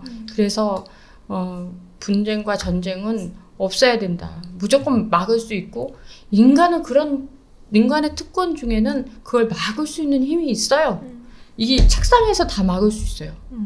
그래서 항상 어떤 분쟁과 어떤 게 있다 하더라도 책상 앞으로만 끌고 나오면 모든 게 중재가 될 수도 있었던 거예요. 근데 그게 아니고 미사일과 총이 나가버린 거죠. 그거는 짐승의 행동이거든요. 그러니까 암만 이래서 저래서 명분을 내세워도 그렇죠. 그럼요. 짐승의 길을 가신 겁니다. 네. 그러니까 저는 그런 게 되게 가증스럽다고 느끼거든요. 국제사회에 법과 제도와 그리고 유엔이라는 아주 거룩한 기구가 있잖아요. 다 책상 앞으로 끌고 나오면 끝까지 중재를 하면 1차 안 되면 2차, 2차 안 되면 3차, 뭐 100차까지 가도 상관없어요. 끝까지 책상 앞에서 할 수 있는 것도 인간의 특권입니다. 그래서 절대 짐승은 책상 앞에서 안 돼요. 늑대, 이리 이런 애들 안 돼요. 그렇죠. 인간은 돼요. 그렇죠. 인간은 돼요. 그래서 끝까지 책상 앞에서 중재 노력과 또 협상 중재안은 끝까지 될 수 있다고 저는 믿거든요. 그거는 서로의 신뢰와 법과 제도 안에서 보장받음 이런 신뢰 관계를 통해서 충분히 돼요. 뭐 비싸게 왜 미사일로 그걸 만들어내요? 비싸게 왜 핵폭탄을 만들어요? 다 죽자 아닌다면서야. 그렇게 할 필요 없다는 거죠. 그러니까 그 인간의 특권을 누리기 위해서는 전쟁을 하지 말고 책상에서 이 저 펜대와 종이로 합시다. 이게 인간은 유일하게 이 지구상의 생물체 중에 유일하게 할 수 있어요. 그래서 그렇게 합시다. 라고 하고 싶은데 현실이 그렇지가 못하는 거죠. 그러니까 지금 현재 지구상에 얼마나 많은 전쟁이 있어요. 지금도. 이 코로나 시국에도 싸울 놈들은 또 다 싸우더라고. 진짜 그걸 진짜 코로나 안 무섭나? 코로나 시국에도 싸울 놈들 다 싸운다. 아니 저 어제도 무슨 뭐 탈레반 애들 뭐 전투하고 그래서 내가 모여 있으면 코로나인데 그 얘들이 또 밀집 지역인데 그거. 그래 코로나도 안 무섭나 뭐 이러면서 한탄을 했던 생각이 나는데 꼭 그렇게 총을 쏴야지만 힘이 생기는 건가? 그거는 힘자랑은 짐승의 논리예요. 또 힘자랑은. 그러니까 이 병력과 힘자랑 사실 정말 평화로운 세상에서는 이 국방력 이게 필요가 없거든요. 인간이 이렇게 국방력과 이런 걸 얘기하려고 하면 다 힘자랑이잖아요. 제일 우리가 그 머릿속에 떠올릴 수 있는 것 중에 하나가 한 나라의 국방력을 보여주는 것 중에 왜 행진하는 거 있죠. 네네네. 퍼레이드 하죠. 퍼레이드 할 때. 저도 좀 약간 그거 좀 섬뜩해요. 우리처럼 문명적인 인간이 봤을 때는 저 짐승의 행렬이라고 보여질 수밖에 없는 거예요. 그러니까 맞아. 그것조차도 우리 다음 세대에서는 갑자기 그 생각난다. 라이언킹애가 하이에나 행진. 맞아요. 맞아. 그런 거. 근데 그거는 인간과 짐승이 같은데 이 저변에는 한낱 이론가로서 이것을 본 관점에서 부연 설명을 드리자면은 힘자랑 이면에는 공포가 상존하는 것 같습니다. 인간이 가진 어떤 존재 자체에 대한 공포. 미국도 똑같아요. 세계에서 가장 강한 나라지만 우리가 가지고 있는 기득권을 침해받지 않을까라는 그 공포가 그런 엄청난 일을 전 세계에서 벌이고 있는 거거든요. 그런 부분들이 참 어떤 본질적인 부분에서 참 계속 인간 사회의 분쟁을 이렇게 유발할 수 있는 원인이 되지 않나 그런 생각을 해봅니다.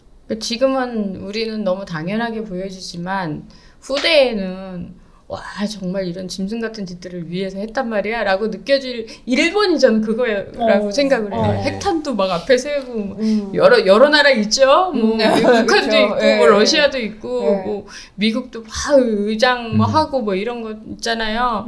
언젠가는 우리 다음 세대에서 그걸 보면서 와 이런 짓을 했단 말이야. 그건 거의 힘자랑이잖아요. 힘자랑. 그러니까 공포라고 말씀하셨지만 사실은 제일 무서운 사람이 그렇게 하거든요. 그럼요. 자기 방어 기제라고 생각을 해요. 그래서 얼마나 싸우고 싶고 뭐 싸우는 거 그러니까 여차하면 여차하잖아요. 네. 그러니까 그런 전쟁의 태세를 갖춘다는 자체가 짐승의 논리라고 저는 생각을 하거든요. 네, 말 같죠. 네. 궁극적으로는. 그리고 피해를 입었기 때문에 더 그런다라는 전쟁의 논리도 있어요. 네. 사실 이스라엘 같은 경우 그런 경우죠. 가스실의 공포에 시달렸기 때문에 이스라엘을 건국했고 그 다음부터 전쟁을 일으키면서 네. 막 아, 엄청 맞아요. 군대 맞아요. 강한 군대 뭐 모사드 뭐 신바드 막 그러면서 막 엄청 키운 나라 중에 하나가 이스라엘인데 저는 이스라엘이 굉장히 피해를 입은 피해자라고 생각을 해요. 근데 피해자가 최대 가해자가 되는 거예요. 네, 그럼요. 지금 근데 스스로 자기가 가해자가 되는지를 몰라요. 그 유명한 피아니스트라는 영화를 보면은요 마지막에 보니까 이스라엘이 지금 중동에서 저렇게 문제를 일으키는 것이 얼마나 큰 트라우마에 기초하고 있는지 보여지더라고요. 그래서 그런 부분들이 앞으로 어떻게 좀 극복될 수 있을지. 그러니까 이제 이스라엘에게 피해를 입은 팔레스타인도 조금씩 가해자의 면모를 갖추기 시작해요. 네. 그러니까 복수? 그렇죠, 복수죠. 그래서 계속 가해자의 심정으로 또 이제 팔레스타인 다 명분은 있어요. 왜냐면 이스라엘도 명분이 있고 왜냐면 자기가 피해를 입었다는 네. 것 때문에. 그러니까 이스라엘이 가장 큰 피해자의 역할이라는 거 우리 다 이해하잖아요. 그러면 그 피해자들이 얼마나 그 피해에 대한 그러니까 트라우마를 극복해 나갈지를 전 세계에서 도와주지 못했어요. 그러니까 이스라엘만을 욕할 게 아니에요. 그들은 그 표출구로 자기들의 그 상처를 극복하기 위해서 자기 방어 기제가 발동을 해서 다른 사람들에 대한 공격으로 갔단 말이죠. 그러니까 이스라엘 잘못만은 아니에요. 전 세계가 같이 그걸 도와주질 못했던 거죠. 그래서 그 옆에 있는 팔레스타인이 가장 큰 타격을 입었던 나라고. 그래서 팔레스타인은 이스라엘한테 공격을 받았단 말이에요. 그럼 얘네들도 또 좀 있다가 그러면 우리도 복수. 이스라엘에 똑같은 과정을 밟는 거예요. 근데 우리 아직 기회가 남았잖아요. 팔레스타인이 이스라엘처럼 피해국에서 가해국이 되는 과정에 있을 때 우리가 이들이 극복할 수 있도록 전 세계가 도와주면 여기서 그 고리가 멈춰요. 근데 여기서 멈추지 않으면 또 다른 피해국이 또 나와. 그렇죠. 그럼 또 가해국이 또 되고. 그러면 이제 이 고리는 점점 더 많아지고 더 굵어지고. 어떻게 도와줘야 될까요? 그 팔레스타인이나 이스라엘 관계에 국제사회가 적극적으로 개입을 해야 되고 이스라엘은 지금도 그 피해 극복 그 트라우마를 극복할 수 있는 프로그램이 필요한 나라예요. 그렇죠. 지금 정보 기관을 막 그 뭐 국방력을 막 이렇게 키우는데 집중하는 이스라엘을 국제사회가 좀 더 따뜻한 시선과 그 피해 극복 프로그램을 할 수 있도록 지원을 아끼지 않아야 되고 뭐 국가가 못 받아들인다 그러면 민간 차원에서라도 그 지원을 계속 교류를 해줘야 되고 팔레스타인도 마찬가지고 그래서 그 고리를 빨리 우리 대에서 끊어야 되는 거예요. 안 그러면 이 문제가 2.8 문제가 우리 다음 세대도 넘어가요. 그건 당연한 거 아니에요? 그 우리 대에서 우리 어른들이 이걸 마무리 짓고 봉합하지 않으면 다음 세대로 넘어갈 뿐만이 아니라 또 다른 2.8 플러스 또 뭐가 하나 또 생겨요. 그러지 말자고요. 그러니까 과거에 우리 그 위안부 어르신의 문제를 일본 정부가 그 과거 세대에 일본 어른들이 사과했으면 우리 지금 그렇죠. 지금 일본 그렇죠. 세대들이 지금 이거 그렇죠. 고민하지 않아도 돼요. 그 유산을 남겨줄 게 따로 있지 이런 걸 유산을 남겨준 거예요. 그럼 이 다음 일본 세대는 또 이걸 이어받아. 왜 그렇게 해야 될까요? 그냥 그러지 말자 이거예요. 그러니까 아이들한테 넘겨줄 유산은 아파트하고 부동산 차 아닙니다. 아, 그렇죠. 진짜. 그런 유형이 아니에요. 무형의 좋은 문명입니다. 인간의 특권과 문명, 측은주심, 수호지심 이런 좋은 감성들과 문명을 남겨주자고요. 전쟁이라는 극단적인 상황을 통해서 오히려 그게 한 방에 확 깼어요. 그러니까 남들은 책을 봐야 깰 것들이 진짜. 제가 한 방에 깰 수 있었던 그럼요. 건 그만큼 극단적인 상황을 봤기 몇십 배 더. 때문이거든요. 네. 그래서 이 어른으로서 잘못 살았다가는 다음 세대도 이런 걸 물려주게 되는구나. 이런 것들을 너무 극단적으로 봐서 이게 느껴진 거거든요. 그래서 우리 아이들한테는 저런 걸 주지 말자. 내가 진짜 유기농 야채를 비싸서 못 먹여도 이런 건 주지 말아야겠구나 라는 생각을 많이 하게 된 거죠. 이게 지금 말씀하신 방향이 되게 궁극적인 방향인데 지금 현재 국제 정치는 이 말씀하신 방향과는 좀 반대 방향으로 지금 점점 더 분쟁의 방향으로 가는데 그 이유는 바로 그 지역의 패권의 이해라는 거 그게 이제 결합되는 것 같아요. 그런데 이제 이거를 극복하는 방법이 제가 보기에는 지금 PD님이 하시는 방식대로 결국 국제 여론이 환기될 수 있는 정확한 사실을 국제사회가 공유할 수 있는 디지털 시대에는 더 그게 쉽지 않습니까? 그런 체제를 만들어서 강대국들이 갖고 있는 패권의 이해들을 조금 더 제한하는 방식으로 법과 제도가 옮겨가는 방식.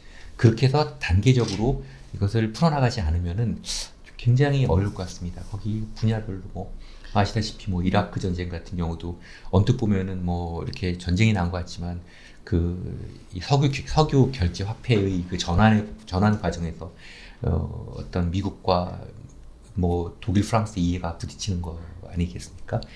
그런 부분에 대한 이해가 좀 전제되지 않을까 그렇게 생각을 합니다. 방향은 당연히 그쪽으로 가야 되는데 너무 반대 방향으로 지금 중동 문제도 그렇고 가는 것 같아요. 두 가지예요. 돈을 버느냐, 문명을 버느냐. 두 가지예요. 근데 지금까지 돈을 버는 쪽으로 돈은 당연하죠. 흘러갔기 때문에 예. 전쟁이 난 거예요. 그 몇 분 때문에 정말 간단한 문제거든요. 네네. 그럼요. 근데 제가 문명을 선택하면 돈을 못 벌어요. 네. 우리 어른들 하는 얘기가 야 그거 하면 떡이 생기냐 밥이 생기냐 이 말을 하시잖아요. 저 이 말을 평화가 정말 생기잖아요. 싫어하고요.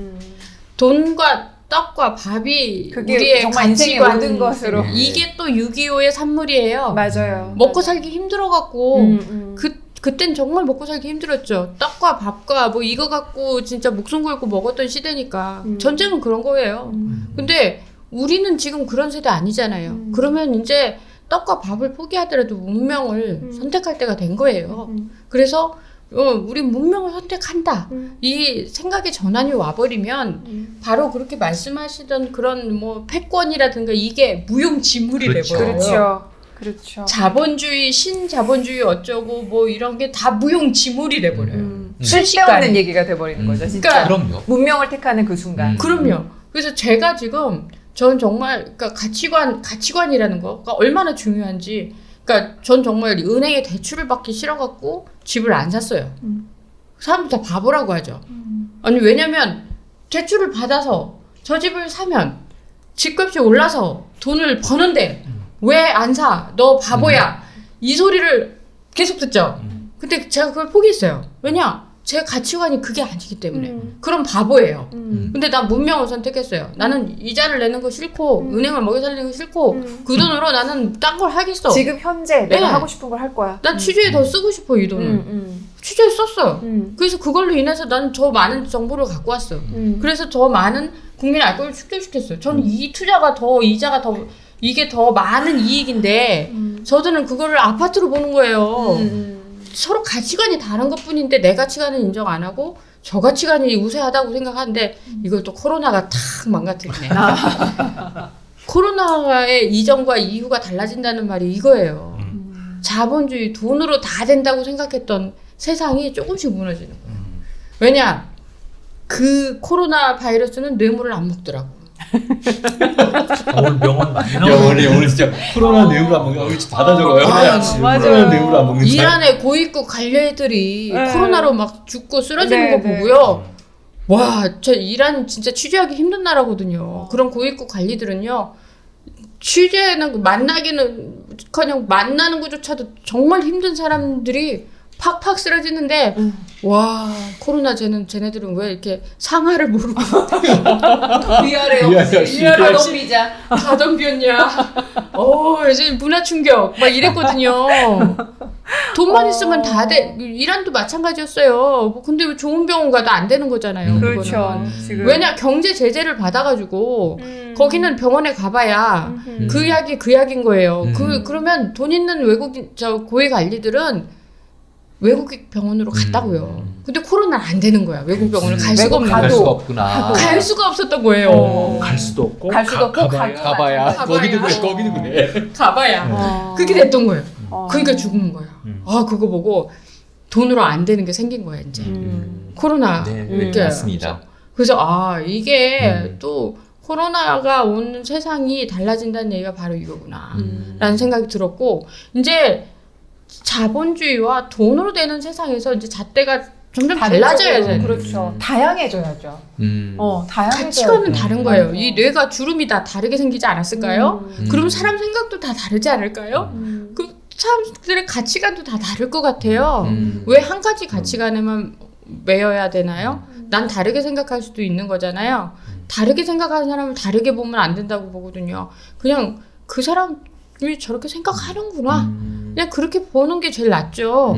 근데 우리 사회는 제가 이렇게 해서 그러니까 특히 돈에 관련된 거에 대해서 돈을 선택하지 않았을 때 가장 비난을 제가 많이 받아요. 아닙니다. 점점 바뀌어지고 있습니다. 그래서 아직 안 바뀌었어요. 그러니까. 마찬가지예요. 아니 완전히 그 메이저가 메인스트림이 바뀌었다는 게 아니라 그 작은 데서 조금씩 더 확대되고 있다는 거. 다양성에 대한 존중은 있습니다. 아니 저랑 제일 가까운 이 존경하는 사람들이 많아지잖아요. 아니 제가 저랑 이렇게까지 이렇게 제일 어떻게 아셨어요? 가족조차도 그러니까 제가 사실 프리랜서를 고집하거든요. 네. 굉장히 어려웠어요. 프리랜서를 지키고 지금까지 네. 오는 게 왜냐면 유혹이 많은 거예요. 저도 네. 인간인지라 그렇죠. 정규직 하려고 하고. 그럼요. 종편이 생길 때도 그렇고 그렇죠. 편집만 할 줄 알면 다 데려가는 세상에서 저 뭐 다 해봤잖아요. 방송이라는 거는. 그래 이런 사람은 뭐 바로 현장을 아시고. 바로 뽑아가지고 싶은 사람일 수도 있죠. 그러니까 얼마나 많은 유혹. 그래서 내가 왜 저를 시험에 들게 하라고. 아마 TBS에서도 모르긴 몰라도 아니, 막 스카우트 아니 가고 근데 그랬을 수 있어요. 정규직의 지금. 그 유혹은 뭐냐면 저 취재를 가서 항상 제가 경제적으로 이렇게 그 취재비를 조달해야 되는 이것도 또 하나의 한국에 오면 돈 벌러 오는 거예요. 제가 이렇게 막 어디 출연하고 책 쓰고 막 난리치면서 그렇게 해서 취재비 마련을 해야 제가 취재를 갈 수가 있거든요. 제가 아직 후원금을 안 받아요. 왜냐면 국민의 알 권리를 위해서 하는 거를 또 어디 후원금을 받으면 국민 보고 나한테 세금 내라는 거잖아요. 그러니까 그걸 못하니까 제가 어떻게든지 벌어서 몸으로 때워서 어떻게든지 해서 한다고 생각을 하고 지금까지 취재를 하는 건데 아니 이 정규직을 가면 달콤하잖아. 그치 조직에서 돈을 대주니까. 근데 그렇지는 않을 것 같은 거지 이제. 그치. 저 이제 타협을 하셔야죠. 이라크를 보내달라 그러면 조직에서 안 보내줄 것 그렇죠. 같은 거죠. 네. 대신 조직에 온갖 잡일은 다 시키면서 돈은 주겠지 어쨌든 경제적으로는 좀 편할 수 있겠죠. 때론 정말 힘들 때 이게 싹 가서 꽂히면 아 갈까? 들어갈까? 저 방송국 이름이면 뭐 내가 어디 가서 어느 정도 좀 괜찮을 것 같기도 하고 뭐 이렇게 생각할 수도 있겠지라고 할 수도 있죠. 그러니까 그 유혹에서 안 돼. 내가 취재를 하려면 정규직으로 들어가면 안 돼. 라고 생각을 하고 미련 없이 보따리 싸고 이럴 때 빨리 취재지로 가야 돼. 가버리고 그러면서 지금까지 프리랜서 자리를 지키기 위해서 굉장히 많은 정말 인내를 했던 처음에는 조직에서 시작하셨죠. 그쵸. 처음에는 했는데 제 조직을 빨리 떠난 이유 중에 하나가 아 취재를 하려면 조직에 있으면 안 되겠구나. 왜냐하면 조직의 발전을 위해서만 일을 하게 되더라고요. 맞아요. 저의 발전을 해야 제가 취재를 할 수 있어야 되는데 예를 들어서 며칠까지 보장이 돼 있는 출장 기간 이거 저한테 쥐약인 거예요. 왜냐하면 제가 충분히 만족할 때까지 계속 있어야 돼요. 그 자리에. 근데 들어오래. 그럼 그것부터 안 되는 거야. 아하. 그리고 내가 거기서 취재를 하는데 위험한데 계속 취재하래.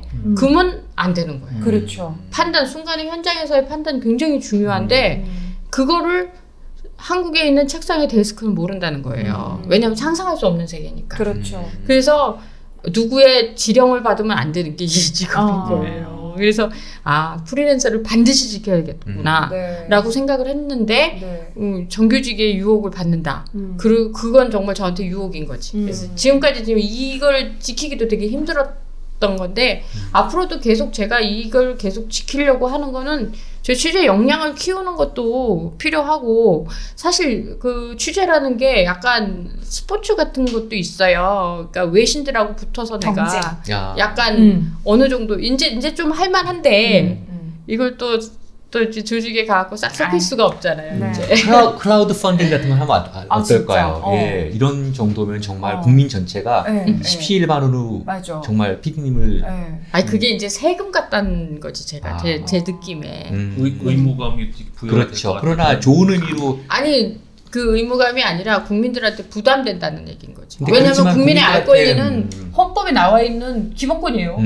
기본권에 또 돈을 그러니까 낸다? 그건 좀 아니다라는 생각이 들지. 국민들이 어떤 지식이라든가 정보를 얻는 데 있어서 그것이 알 권리지 돈 주고 사는 게 맞죠. 아니다. 그렇죠. 아 헌법을 너무 진짜 스트릭트하게. 근데 너무 탈레반이야. 완벽하게 아니 이런 거야말로 근본주의자 아닙니까? 법대교사 탈레반. 말씀이었습니다. 근본주의자. 소름 돋았어. 그렇죠. 네. 진짜 이 정도로. 근데 진짜 지금 말씀드리고 생각나는 사람이 있어요. 그 20세기 그 현대 음악계에서 가장 최고의 마에스트로로 그 이제 평가받는 사람이 카를로스 클라이버거든요. 근데 클라이버는 그 카라얀 죽은 사후에 멜린필의 음악 감독으로 이제 초청이 됐는데 행정일을 하고 싶구나 음악에만 전념한다고 해서 그걸 거절했죠. 그랬는데 그분만의 색깔을 계속 그래서 유지를 했고 카라얀은 많은 사람들이 머릿속에서 잊어버렸는데 클라이버는 안 잊어버려요. 계속 남으실 것 같아요. 아, 그랬으면 좋겠습니다. 네. 누군가가 이제 평생을 바쳤다고, 전 진짜 평생을 바쳤거든요. 그래서 평생을 바쳤기 때문에 그거가 남는다면, 이 정보만 남는다면 제 이름은 상관은 없어요. 네. 솔직히 말하면. 이름도 남으실 거예요. 그래서 이미 남으셨어요. 아니 PD님 일화 중에 네. 제가 들은 게 하나 있어요. 그걸 제가 얘기해도 돼요? 예. 오랜만에 이제 들어오신 거예요. 네, 한국에. 한국에 네. 들어오셔가지고 근데 아까 제가 조직사에 잠깐 있었다고. 그러니까 그 조직에 계실 때 그 선배 PD신 네. 거죠. 그런데 지금은 이제 어디 모 방송국의 사장님이신데 네네. 그 선배 PD니까는 오랜만에 들어왔는데 이제 그 맛있는 거 사줄게 네. 라고 해가지고 이제 데리고 어딜 가신 거예요. 네. 그래서 맛있는 거를 이제 무슨 음식을 이제 뭐 한국에 떠난 지 오래됐으니까 귀한 한국에서만 먹을 수 있는 네네. 그거를 이렇게 딱 사주신 거예요. 근데 이분도 사주신 다음에 처음엔 몰랐어요. 그냥 드시겠지라고 잘 보니까는 김영림 PD님이 안 드시는 거예요. 처음엔 그런 거 보다 왜 그거 안 좋아하나 그랬는데 그때 이제 먹는 척만 하셨던 거죠. 사실은 그랬는데 이제 그러고 물어보니까 이야기를 하신 거예요. 선배 죄송해요. 사실은 제가 이거 못 먹어요. 아니 왜? 몰랐죠. 그 선배는 그때까지만 해도 이유가 뭐였을까요? 시체 썩는 냄새가 너무 비슷해. 맞아요. 아, 그거는 맞아요. 그래가지고 삼합. 그거 저기 한비아 작가도 음. 똑같이 얘기하더라고요. 아우. 지도 밖으로 행군하다 보면 다른 건 다 참겠는데 다 잊어버리는데 그 냄새는 기억이 난다고. 그래가지고 그 아, 선배 PD가 충격을 빵 먹고 그렇죠. 너무 미안했다고. 네. 진짜. 아니 이제 미안할까봐 말을 안 하려고 네. 했었는데 계속 아니, 물어봤어요. 아니요, 아, 맞아요. 그 예. 피디- 그 선배 계속 물어보길래 할 수 없이 말했는데 내가 거짓말을 할 수 없어서 이렇게 할 수 없이 말했는데 그 직전에 이제 뭐 자살폭탄 테러 이런 거 막 취재하고 왔는데 그 더운 나라에서 그런 테러 한 번 일어나면 네. 치우는 데만 해도 한 며칠 걸려요. 그렇죠. 그러면 저 잿더미 속에서 계속 그 냄새가 계속 나요. 네. 계속 그럼요. 나는데 이 사람들이 왜 우리 뭐 몇 명 사망 뭐 그게 데이터가 나오잖아요. 네. 그래서 아니 이 아수라장에서 이 데이터가 어떻게 나오지라고 물어봤거든요. 그 경찰한테 그랬더니 세트로 맞춘대. 그래 아, 대충. 아니 그러니까 머리 하나 아. 누구 이게 저 아. 주인공은 네, 상관없어. 이렇게 그러니까 이런 모여서 거지. 다 떨어져 떨어지는 있는데 거 대충 주인은 상관없어. 그렇지. 주인은. 머리는 네. 누구 건지 모르고 네, 네, 칼도 네. 쓰고 안 세트만 그 세트만 맞추고 하나 둘 이렇게 그러니까, 센다는 거예요. 진짜로. 이렇게 그리고 그 취재를 하고 막 왔는데 딱 그 냄새를 또 맡고 또 맡지, 난 그렇죠. 처음에 이렇게 들어서 어이씨 내가 이 냄새가 코에 배 갖고 왔나 막 이랬다니까요 제가. 근데 그게 아니라 거기서 나는 냄새더라고요. 그러니까 못 먹겠더라고요. 내가. 똑같이 그 얘기 네. 다 하시더라고요. 그리고 그분 그 에피소드 제가 들은 게 또 하나 있어요. 음. 그 똑같은 분인데 이거는 이제 좋은 거예요. 그분이 김영미 PD님한테 그때도 같은 조직에 계실 때죠. 그러니까 이제 일을 할 때 같이 같은 조직은 아니었고 이제 제가 이제 프리랜서로 거기에 일을 할 때죠. 예. 그런데 이제 취재를 나가시려고 이제 한국에서 나갈 준비를 하고 계실 때 그분이 갑자기 위성 전화기를 가져가라고 그랬대. 아. 선배 왜요? 그러니까 몰라. 하여간 그냥 뭐 가져가봐. 그냥 정확한 설명도 없이 나중에 이제 그분 말씀하시는 자기도 왜 줬는지 모르겠대. 근데 위성 전화기를 이제 후배에게 준 거예요. 그리고 PD님이 그걸 가지고 가셨죠. 가지고 갔는데 그걸 가지고 대박을 터뜨린 거예요. 그거는 PD님하고 직접 뭐였죠? 얘기했어요. 아니 그거 저 위성전화기가요. 이제 상상이 안 갈 정도 커요. 네네네. 그래서 짐도 많고 당시에는 장비가 지금하고 달라고 다 덩치들이 커요. 그냥. 네. 그걸 이고 지고 가니까 이거까지 주네 막 그러면서 막 들고 컥컥거리고 갔는데 가자마자 그 김선일 사건이라고 아, 알아요. 기억나시죠? 네. 그 사건이 막 터진 거예요. 그래가지고 그 이라크에서 이제 알카에다에 이제 붙잡혔던 사건인데 그 납치됐던 그 사건이 막 터진 거예요. 그래갖고 이건 뭐 주야 뭐 시간마다 막 연결을 취재 나갈 시간이 없게끔 막 시간마다 연결을 해야 되는 거예요. 그래서 제가 나 취재할 시간은 좀 보장해달라. 이게 그래서 딱 몇 프로그램만 정말 그걸 준 M 본부 거기만 하는데 딱 세 개만. 근데 그 세 개는 반드시 그 선배가 하는 프로그램이 들어가겠지.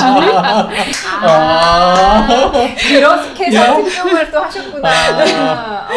왜냐면 전 취재를 나가야지 시간마다 어떻게 다 연결을 하겠어요.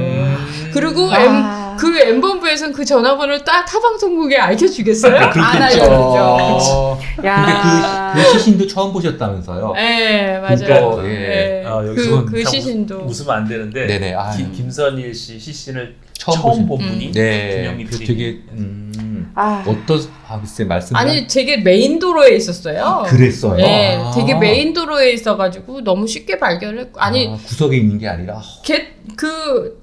그 범인 놈들이 메인 도로에 갖다 놨겠죠. 그거 보고 저 또 한동안 왜냐면 선일이는 저하고 알던 사람. 그 정도인데. 그래요. 예.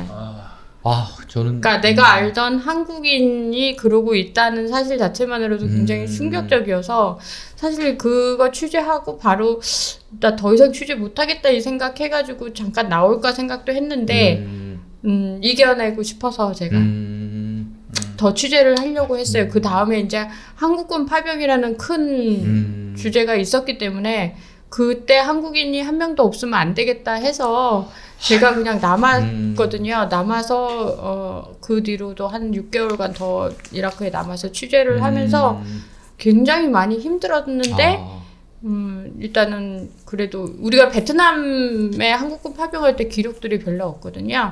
그래서 나라도 이 기록을 최초로 남겨야 되겠다. 왜냐면 전투 사단이 이렇게 들어오는 경우가 없기 때문에. 그래서 제가 열심히 기록을 남기려고 일단 남았고 선일이한테도 양해를 구했어요. 누나가 미안한데 누나 이거는 일단 취재해야 되니까 이해해줘 라고 얘기를 했고, 그래서 한국군 파병에 대한 기록을 지금도 제가 가지고 있고요. 언젠가 국방부에 기증하려고 해요. 그거는 지금 우리나라의 기록이고 언젠가 우리 후대가 이런 과정을 통해서 파병을 했었구나라는 그런 기록으로 좀 남기고 싶다. 그래서 좀 전혀 저는 그거로 인해서 뭐 물질적인 어떤 걸 받고자 그런 한 것도 아니고, 그래서 제가 그냥 그 기증을 하려고 생각을 하고 있습니다. 당시 기억나는데 그 김선일 씨 사건 때 외교부가 당시 너무 무책임하게 대응을 해서 제가 한번 당시 장관이 반기문 장관이신데 한번 이렇게 신문에 기고를 한 적이 있어요. 도대체 무슨 일을 하는 건지 그런 적이 있었는데 저는 그걸 정말 지금 선일이라고 딱 표현을 하시니까 굉장히 마음이 아픈데 제가 2003년이에요. 그때가 제가 정확하게 기억을 하는 게 제가 아침에 TBS에서 아침 7시부터 9시까지 이름도 상쾌한 아침입니다. 정연주. 상쾌한 아침 정연주입니다라는 프로그램을 진행을 하고 있었는데, 그러니까 마친 지 얼마 안 됐어요. 그때 얼마나 또 설렜었겠어요. 어찌 보면 TBS에서 굉장히 메인 시간대 프로그램을 제가 하게 됐는데, 근데 그 사건이 딱 터진 거예요. 그러니까 감히 제가 매일 아침 상쾌한 아침입니다라는 인사를 할 수가 없었어요. 그래서 거의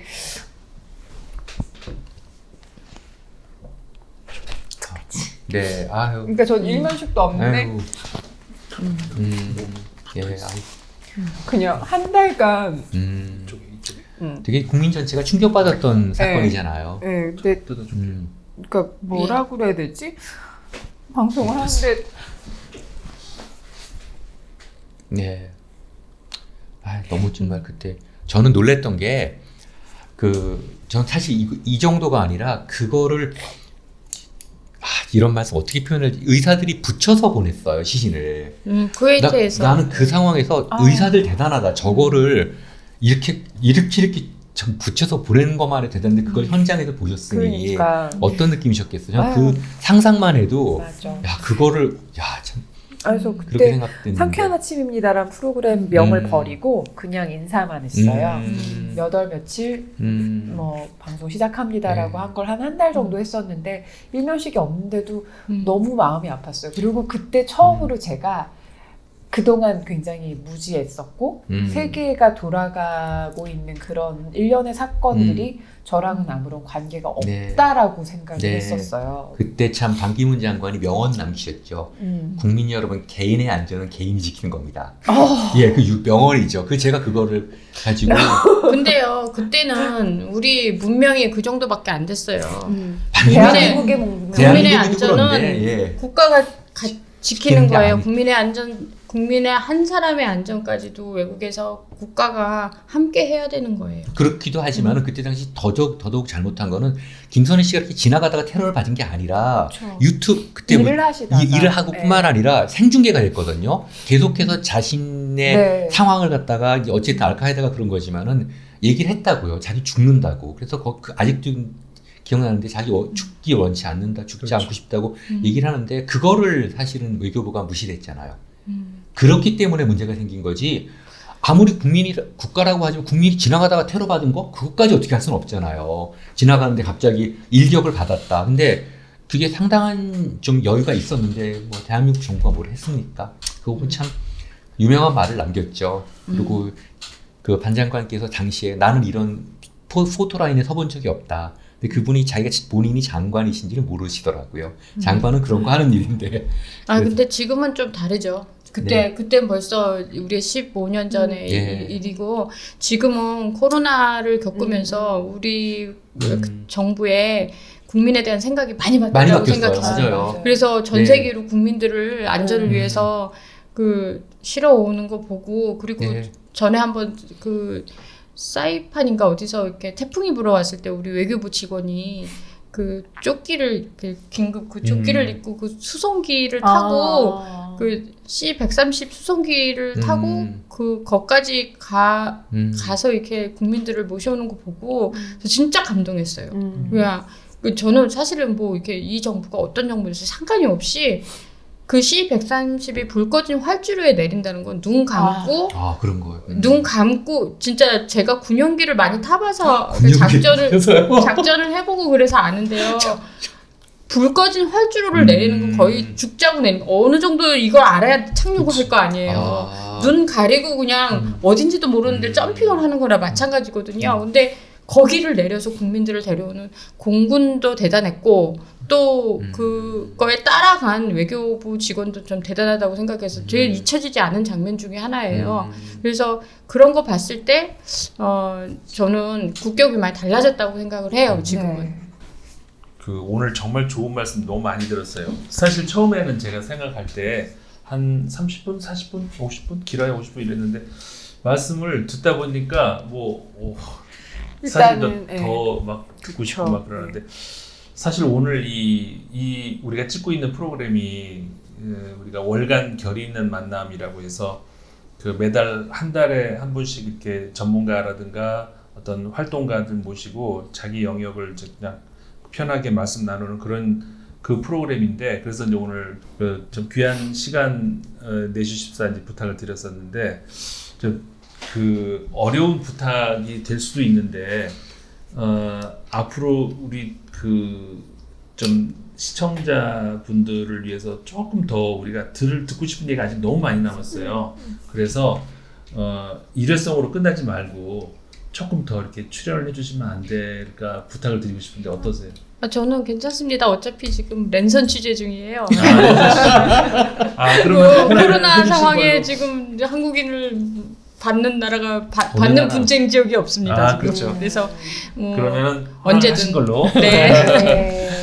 아니 저는 오늘 지금 김 PD님이랑 이야기 나누면서 저희가 인문결 TV 통해서 뭐 이렇게 다양한 소재를 제가 가지고 오기도 하고, 그러니까 셋이 한 상의를 해서 이런저런 이야기를 나누는데 그때 이야기가 좀 종합 정리되는 그리고 발로 뛰신 분의 생생한 그 어찌 보면 그냥 그야말로 이론이 아닌 체득에서 나오는 깨달음과 같은 그런 이야기를 지금 제가 쭉 이야기를 들으면서 되게 막 혼란스러워요, 사실은. 그리고 또 정리가 되는 부분도 있고, 저희가 이야기한 것들 가운데 국가가 왜 존재해야 하는가에 대한 이야기를 꾸준히 하잖아요. 그런 이야기를 쭉 해왔는데 지금 말씀해 주신 것에 답이 있었어요.